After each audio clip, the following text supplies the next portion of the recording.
Tapusin ko lang tol. Hintay ka lang dyan mga 3 hours.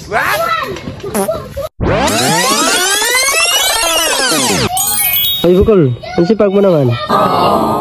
Oh, Di ba si Bado ngayon? Hindi ka magsama sa akin? Oh yes. okay, ba't na? Di ba tumbalata tayo? Oh, tumalata tayo? Eh, mahirap kasi sitwasyon ko ngayon, boss. Ano? What? Mahirap sitwasyon ko ngayon ba? Kaya alam mo naman si nanay kasi kung hindi ko pa tapos yung mga trabaho ko na ano, baka mapingot na naman ako doon. Hindi lang pingot abot ko doon. Alam mo na yun, kilala mo rin nanay ko eh. Ikaw nakaraan, napingot niya rin, di ba? Banta-banta ka, baka makita ka niya na, baka badalahin mo ako magbalon, baka magalitan ka rin. Yan ang batutang niyo.